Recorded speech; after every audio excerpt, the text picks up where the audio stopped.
I don't know how I feel about this, but I also have mixed feelings. So I came across an article that was talking about the rise of AI parenting. AI parenting is here, and these devices are ready to back it. And it was this article about all these different devices, CradleWise and Nanit, and all this other stuff out there now that will just help make parenting easier for you. You just strap these devices to your cribs and your house and all this stuff, and AI will just take care of your children for you. Not quite. I'm exaggerating a bit, but it's kind of like the thing I talked about last week of like AI in arguments. It's and my Substack came out about it today. It's like, is it good or is it bad?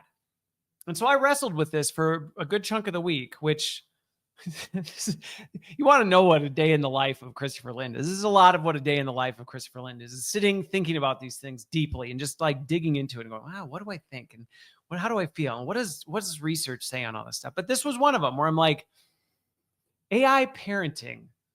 And I looked into some of these devices, and there definitely were some that I went, yeah, okay, that's kind of cool. Like, hey, this one has this device that makes sure your baby's still breathing. And I mean, I've not experienced this despite 8 kids, thank the Lord, of like fatal, what is it?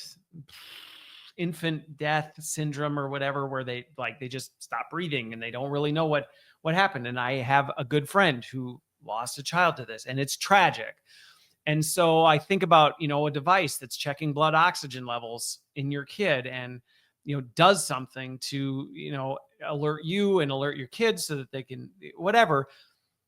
Sudden intimate. Sorry, I'm getting distracted. Never mind. Doesn't matter what the formal name of it is. The point is that great. Maybe my friend wouldn't have lost their child. Maybe they still would have, because we really don't know what the cause of death was other than the baby just stopped breathing. Had they run in there, picked it up, might their baby have been fine because of the way its head was positioned?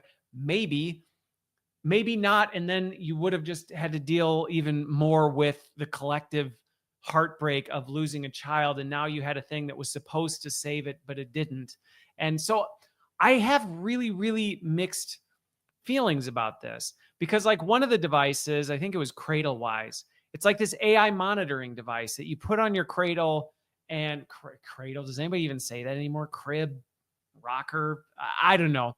But the point is it just monitors your baby. And depending on like if they start shuffling or moving, it can detect if they're waking up, and then it'll start gently rocking them back to sleep. And so part of me is like, okay, I've got 8 kids. I've got a newborn. There's definitely times where my wife and I are running around the house and it's chaos and it's noisy because it's never quiet in our house. And the baby's like chilling, and we're like, guys, just please, nobody wake the baby. And then, he starts to kind of shuffle around, and we're like, crap. And we're in the middle of something. We're running over to try and calm him down. And so would it be nice to have some sort of AI assistant that could see that and help out? Yes. But then I also think about how it has the potential to become a crutch, and to go, now instead of jumping to the needs of my child, I start to go, well, it's fine because whatever your AI Wonderbot is, it will take care of it. I don't need to worry about it right now. They got it. They got this under control. And now your baby's sitting there being taken care of by AI, when really what it needs is daddy to come pick him up and just hold him for a minute. And not only for their sake, but mine. I mean, there's lots of times where initially I'm frustrated because I'm like, oh, he's waking up. And then I go pick him up and he smiles at me, and it takes a rough day and completely turns it around because he's so happy to see me. And would I miss that moment because I've relegated my life to an AI that will just conveniently take care of my kids for me? And I think these are the kinds of things that not only do we have to wrestle through, because at the end of the day, I don't know that there's a right answer.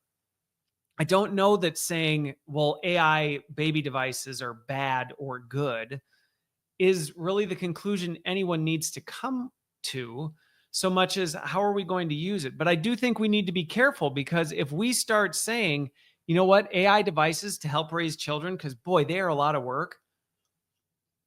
And boy, do I know it. And so if my purchase decisions start to tell the market that, you know, like kids are a lot of trouble, they're a lot of headache. And if people would just make devices that made them less of a headache, made my life easier, I'd buy those. And then all of a sudden the market goes, you know what people really need more of? Stuff. And we start this market trend. We have a lot more power in this than we realize. And so I think we need to tread carefully into this. And so my goal of digging into this isn't so much to say, you know what, if you're a parent and you bought CradleWise or Nanit, you're a bad parent. Well, if I said that, I would be committing the same fraud that I just said at the very beginning of this episode would be grossly inappropriate and hypocritical to say, well, because you have said AI parenting device, you therefore don't care about your kids. And you don't, like, what? That's not the case. Maybe I just have 8 of them and I need somebody to rock the one to sleep sometimes because I'm trying to manage the other 7.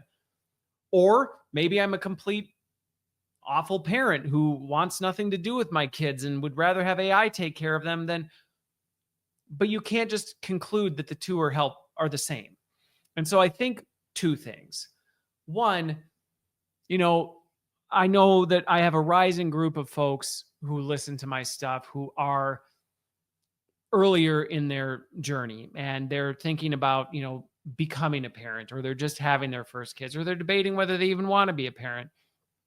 And you're going to have to face this stuff, because I can tell you right now, the market for these, just looking into some of the market data, I mean, it's blowing up. It's blowing up, not only just because AI is everywhere, but parents are suckers. And I say that as a parent who's been a sucker many times, where you go, you know what we need? We need this thing that warms their baby wipes, because gosh, heaven forbid I wipe my child's rear end with a cold wipe. And you justify, well, I mean, look how they move and they squirm and they don't like. And so parents are suckers. And so this market's going to blow up because parents are suckers, and parents will spend astronomical dollars on stuff, even if they don't use it. You know, this is going to be the baby gift that everybody gets, is like, hey, we got you the Nanit that's going to, you know, make sure your baby doesn't die. And you're going to go, why? You got to have the Nanit. If you don't, you obviously don't care about the livelihood of your child. And like, oh my gosh, then I better have the Nanit.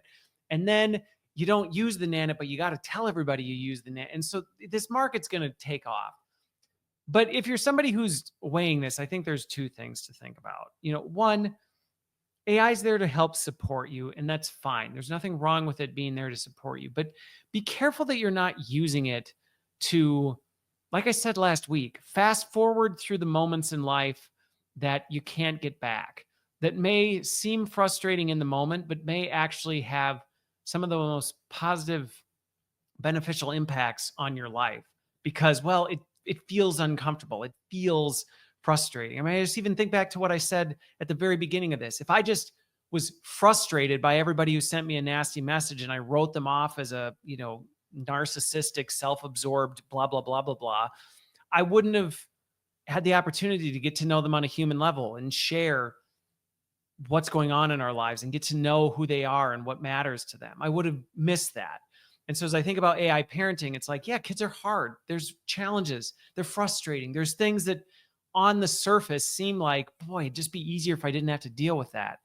But sometimes those can be the most meaningful and valuable moments as a parent.